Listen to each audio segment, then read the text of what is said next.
말이 있습니다. 상처는 또 다른 상처를 낳고 은혜는 또 다른 은혜를 낳는다 라는 말이 있습니다. 그렇다면 여러분들 오늘 말씀을 들으면서 나는 상처를 또 다른 상처를 놓고 물러주면서 살아가는 사람인지, 나는 하나님으로부터 은혜를 받은 것을 은혜로 내 자식들에게 흘려보내고 있는지, 내 주변에 은혜를 끼치고 사는 사람인지, 거기에다가 초점을 두고 오늘 말씀을 좀 나누었으면 좋겠습니다. 여러분, 지금까지 우리는 요셉을 중심으로 해서 말씀을 묵상을 했습니다. 오늘은 그 아버지 야곱을 좀 중심으로 해서 생각해 보려고 합니다. 하나님께서는 야곱의 가족으로 하여금 조상들에게 약속하신 대민족을 이루기 위해서 요셉을 먼저 애굽으로 보내시고 애굽의 총리가 되게 합니다. 그리고는 야곱의 가족들을 보내어서 이제 애굽 땅에서 정착할 수 있도록 과정을 지금 밟고 있습니다. 그런데 뜻밖의 발목을 잡은 게 누구냐면은 야곱입니다. 야곱은 하나님의 계획을 물론 모르기는 했지만은 억지를 부리면서 절대로 애굽으로 안 내려가겠다는 거예요. 베냐민을 보내지 않겠다라고 우기입니다. 왜 그럴까? 왜 그랬을까? 그것은 어떻게 보면은, 알고 보면은 야곱에게는 남모르는 그런 깊은 상처가 있어서 그래요. 보십시오. 그 야곱은 쌍둥이로 태어납니다. 쌍둥이인데 한순간 쌍둥이가 1분 뒤에 먼저 태어나고 1분 뒤에 태어난다는 말도 있는데 쌍둥이 동생으로 태어납니다. 그러다 보니까 형에 대한 컴플렉스가 있어요. 내가 형이 되지 못했는 데 대해서 컴플렉스가 있는 데다가 또 살아오면서 형은 맏아들인 데다가 남성적이고 에너지가 넘칩니다.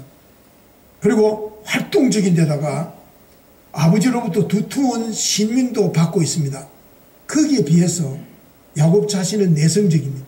여성적이고 가정적입니다. 어머니 진압폭이나 감싸고 돌아다니는 그러다 보니까 아버지의 관심 밖의 존재였습니다.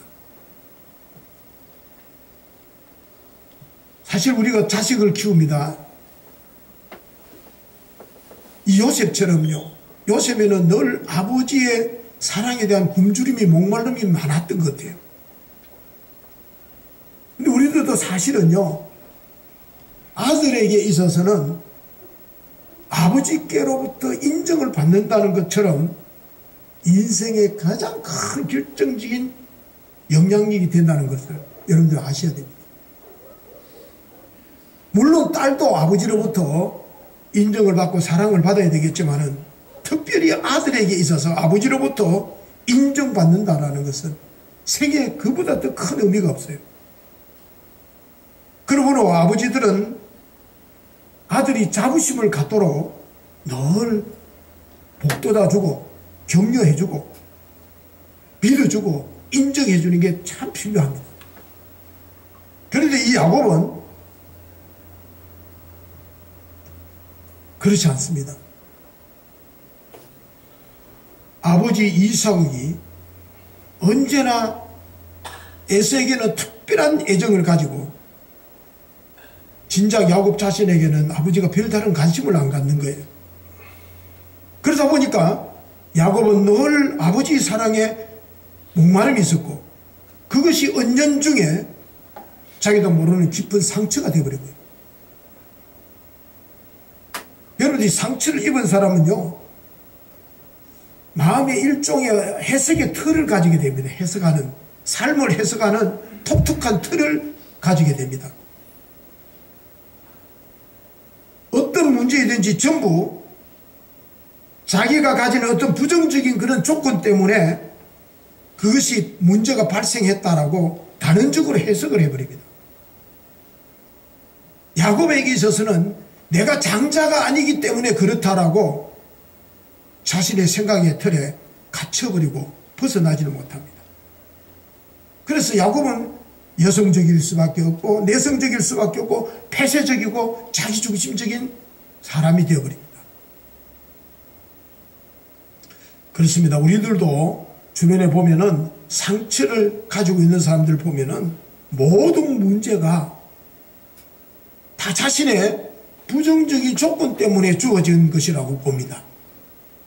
보십시오. 어떤 사람이 어떤 모임에 지각을 해서 상사로부터 따끔한 충고의 말을 들었다고 그래요. 지각하면은 인생에 큰 도움이 안 돼 하고 그냥 상사가 말을 했는데, 그러면은 그 말을 듣고 앞으로 지각을 안 하면 되는데,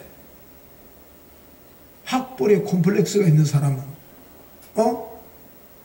저 상사가 내가 학벌이 안 좋아서 내한테 이런 모욕을 준다라고 생각한다.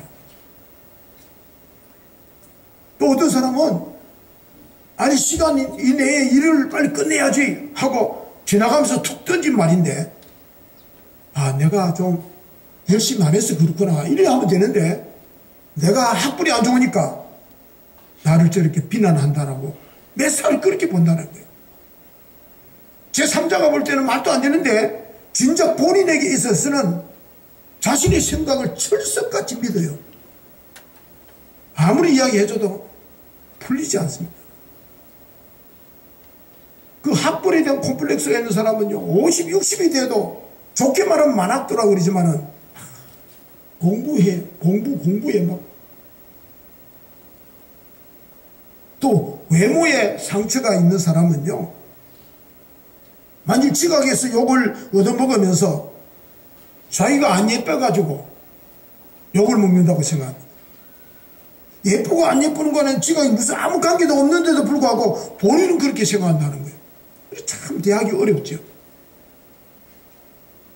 교회도 보면 간혹 가다가 이제 교회 처음 나온 사람한테 좀 관심을 가져주고 이렇게 좀 너그럽게 대해주면요 얼굴에 콤플렉스가 있는 사람은요 아 저 사람은 좀 이쁘고 좀 멋있으니까 저렇게 목사님이 관심을 갖고 막 저렇게 너그럽게 대해주는데 내한테는 그러면서 자기의 틀을 가지고 해석을 해버립니다. 제가 이제 목회를 20년 가까이 해보니까요 참 목회가 힘들다는 게 그거예요. 전부 다 자기 나름대로의 상처가 있어. 그 상처 때문에 벽을 쌓고 그 상처 때문에 또 다른 상처를 낳고 남을 막 공격하고 오해하고 심지어 목사를 사기꾼으로 몰고 그런다니까요.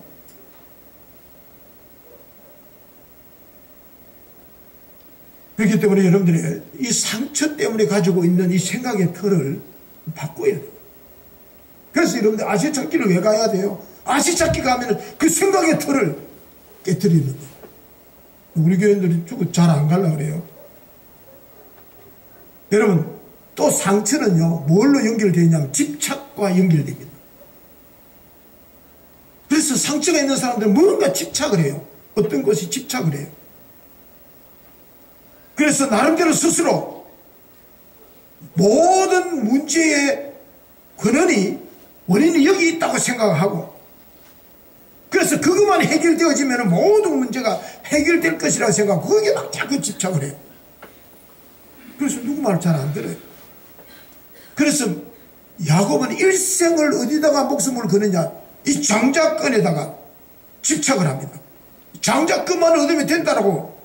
그래서 자기의 인생을 거기다, 승부를 거기다 걸고 삽니다. 그러다 보니까 모든 삶이 틀려집니다. 마비되어집니다. 집착에 이어져 가버리는 거예요. 보십시오. 야곱은 어쨌거나 복이 많아서 그런지 4분의 아내를 두게 됩니다. 그런데 4명의 아내 중에서 유일하게 누구한테 또 집착을 하냐? 라헬에게 집착을 해요. 라헬에게 집착합니다. 그러다 보니까 첫째 부인 레아는 늘 찬밥 신세라.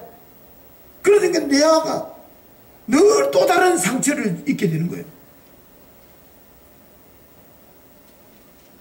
라헬에게 이 요셉이가 집착하다 보니까 다른 부인에게서 난 아들은 관심이 없어. 자기가 집착하고 있는 라헬에게 태어난 이 요셉과 베냐민에 대해서는 집착을 합니다. 그래가지고 요셉에게는 특별한 옷을 입혀요. 채색 옷을 입혀가지고. 그리고 베냐민에게 집착을 합니다. 그래서 지금 형들이 와가지고 베냐민을 애굽으로 데려가야 된다 하니까 절대로 보낼 수 없다라는 겁니다. 바로 야곱에게 있어서는 그는 상처가 있었고 아픔이 있었던 거죠.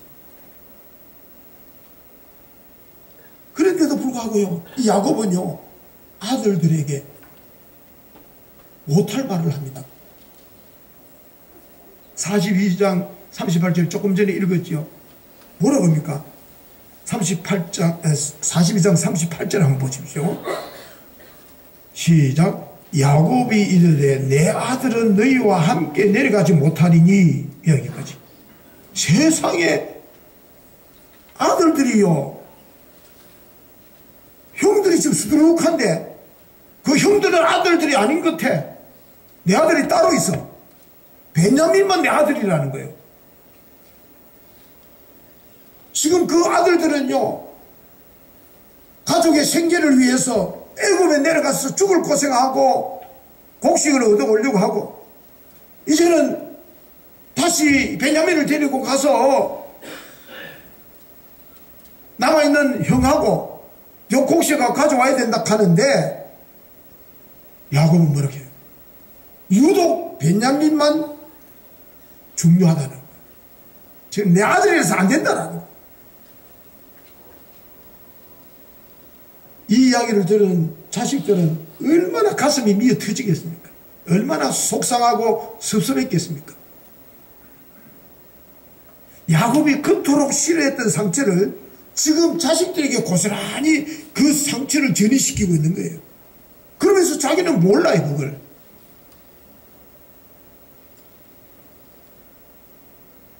그렇습니다. 우리들 가운데서도요, 자신은 상처 때문에 괴로워하고 희생양이 되었다고 힘들다고 하면서 진작 자신이 하는 행동이 많은 사람들에게 상처를 주고 자식에게 상처를 주고 힘들게 하고 있다는 걸 몰라요. 여러분들, 만일 야곱에게요, 당신은 왜 당신의 아들들에게 그렇게 험한 말, 상처가 있는 말을 하십니까? 라고 야곱에게 말하면 야곱이 벌쩍 뛸 거예요. 무슨 소리 아니, 내가 뭘 상처를 줬어? 상처는 내가 받았는데. 아마 그렇게 할 것 같아요.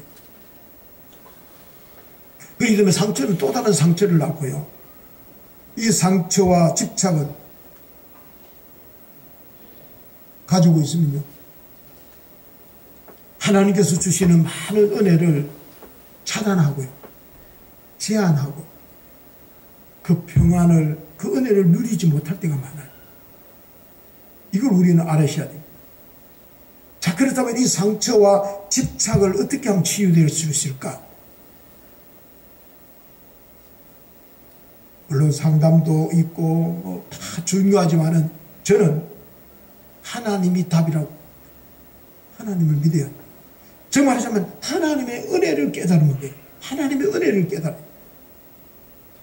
상처와 집착을 두고서는요, 하나님의 풍성한 은혜뿐만 아니라 사람과의 관계에서 영원한 상처도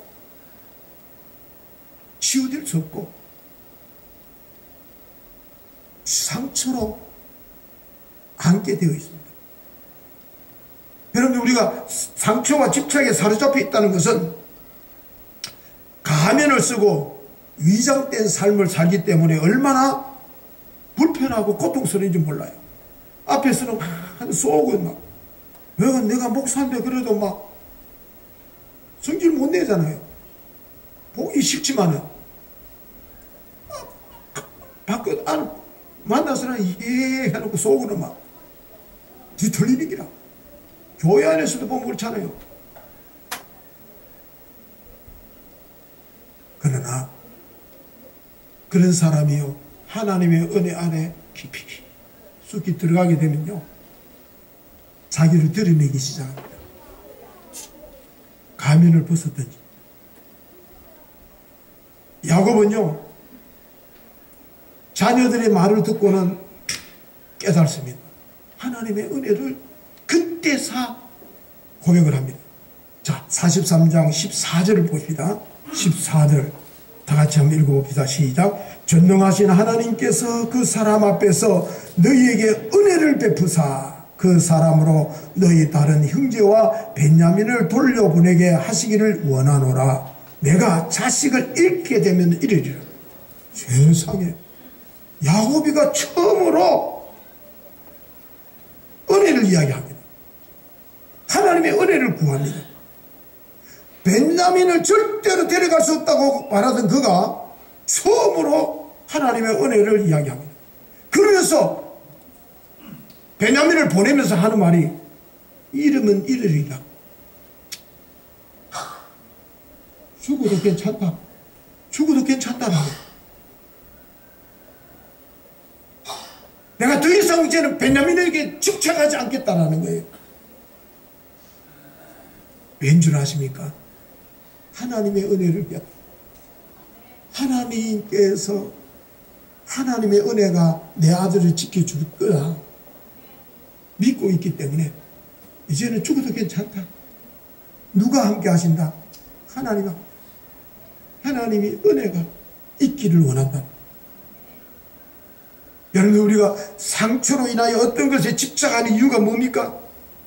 하나님의 은혜에 대한 개념이 없어요. 무엇이든지 자기가 그 문제를 해결하겠다고 생각하기 때문에 누구 말도 안 들어. 하나님의 말씀은 듣긴 들어요. 위로 정도로 들어요. 그래 놓고는 아니 될 때는요, 대비해가지고 아니 될 때는 생각이 대비를 해놔놓고는요, 모든 것을 하나님의 뜻으로 또 해석을 해버립니다. 모든 것을 하나님의 뜻으로 해석한다는 말은 자기를 정당화하는 거예요. 여러분, 은혜를 깨달은 사람은 진짜 내가 나약한 존재라는 것, 부족하고 능력이 없는 존재라는 것, 그런 나에게 하나님께서 은혜를 부어주셔서 오늘 내가 있게 하시고 그 문제도 하나님께서 풀어주실 것이다. 내가 문제를 풀어가는 게 아니라는 거예요. 내가 내 인생을 바꾸는 게 아니라는 거예요. 내가 내 인생을 어떻게 하는 게 아니라는 거예요. 누구만이? 하나님 하신다. 그 믿음이 주어질 때 하나님의 은혜가 우리 가운데 임하게 되면, 그래서 마음이 편안한 거예요. 삶이 넉넉해지는 거예요. 여유가 있는 거예요. 쫓기듯이 안 살아. 제가 돌이켜보니까요, 하나님께서 정말로 바울이 만삭되지 못한 팔삭동이, 저는 그 팔삭동이 칠삭동이 같은 연약하고 부족한 저를 통해서 일하시고 계신다는 것, 함께 하신다는 것을 믿기 때문에 오늘에게까지 저는 올 수 있지 않았는, 그 하나님의 은혜 때문에. 제가 잘났고 똑똑해서가 아니잖아요. 여러분들이 잘 알잖아요. 그래서 나는 부족하지만은, 나는 할 수 없지만 하나님은 할 수 있다. 그래서 나도 할 수 있다는 거예요. 나도 할 수 있다는 거예요. 그래서 나는 잘생긴 사람이라. 여러분들이 인정하는지 안 하는지. 우리 교인들은 아무도 인정 안 해요. 내가 중동부 애들 보고서 이야기하니까 반응이 없더라고. 진짜 저분들 잘난 사람 나와봐요. 없다니까. 그런 자부심으로 살아야 돼. 나는 부족해. 나 할 수 없어. 그러나 나는 할 수 없지만, 난 부족하지만 내 안에 누가 계신다? 하나님의 은혜가 있어. 하나님의 은혜 계시니까 나는 위대한 사람이에요. 믿습니까? 당당하게 살아가자는 거예요.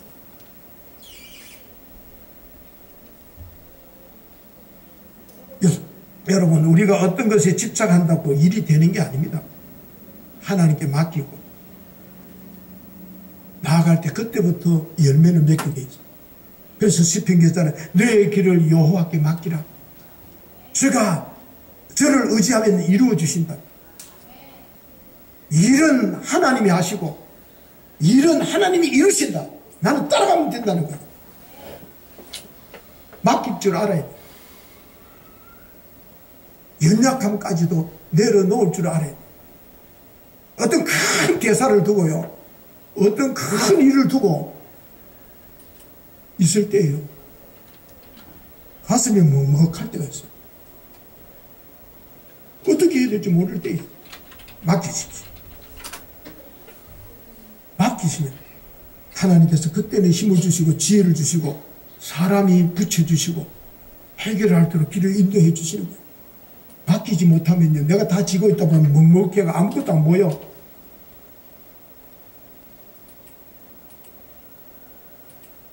여러분,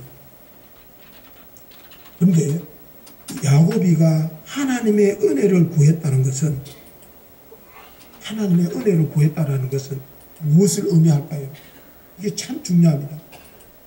자기 자신이요, 하나님의 은혜를 받을 수 있는 귀중한 하나님의 아들이요, 하나님의 자녀라는 것을 자각했다는 거예요. 이게 중요합니다. 세상의 잣대로는요, 잘나야 되고 똑똑해야 되고 능력이 있어야 인정을 받지만은 하나님 앞에서는 그게 안 통한다라는 거예요. 어쩌면 하나님은요, 우리가 연약하면 연약할수록 우리를 더 귀하게 여기시는 분이에요. 야곱이 그걸 깨달은 거예요. 아하, 나는 하나님의 은혜를 입을 귀중한 존재구나. 여러분, 회개라는 것은요, 존재의 자각으로부터 여러분들 시작되는 게 회개예요. 존재의 자각이. 자기가 하나님의 자녀라는 그 사실을, 하나님의 형상으로 지원받았다는 사실을 깨달아야 자기의 본 모습에 어울리지 않는 죄의 모습을 보고 미워하게 됩니다.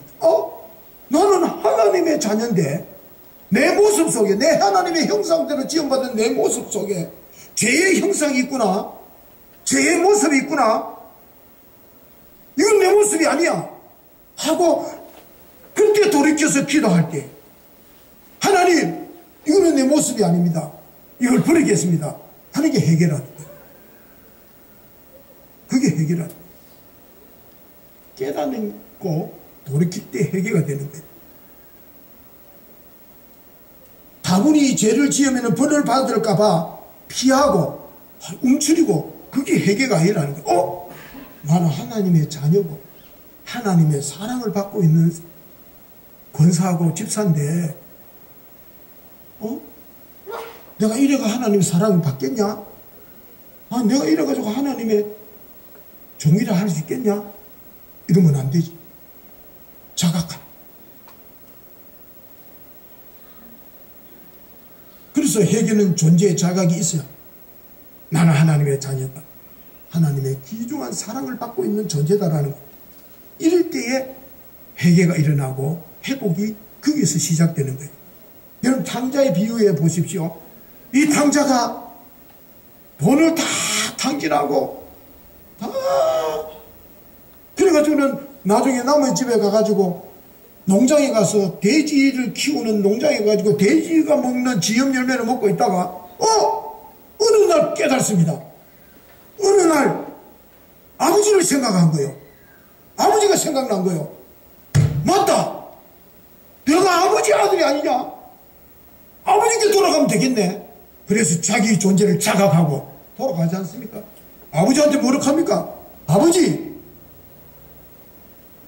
이제는 내가 아버지 아들이라고 내가 뻔뻔스러웠을게 말할 수는 없지만은 종이라도 괜찮으니까 아버지 받아주십시오. 그래서 돌아가지 않습니까? 그래서 여러분들 지금의 내 모습이 진정한 내 모습이 아니라는 존재 자각이 있어야 변화가 있고 은혜가 생깁니다. 여러분들, 우리가 왜 상처와 집착 가운데 빠져 있습니까? 존재의 자각이 없어서 그래요. 세상이 막 치장되어 있는, 세상 사람들이 보라보는 화려한 옷, 거기에 나는 못 미친다는 데 대한 그 열등의식 그게 있는 한 아니라는 거예요.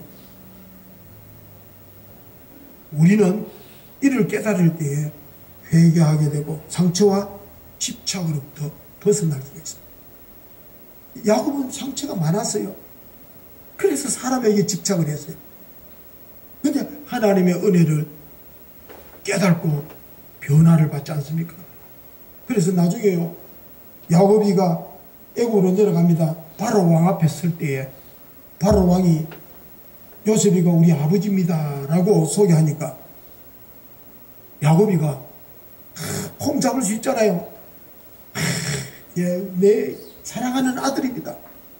내 사랑하는 아들이 요셉입니다 하고 막 할 말이 많은데도 딱 바로 왕 앞에 딱 한마디로 자기를 소개합니다.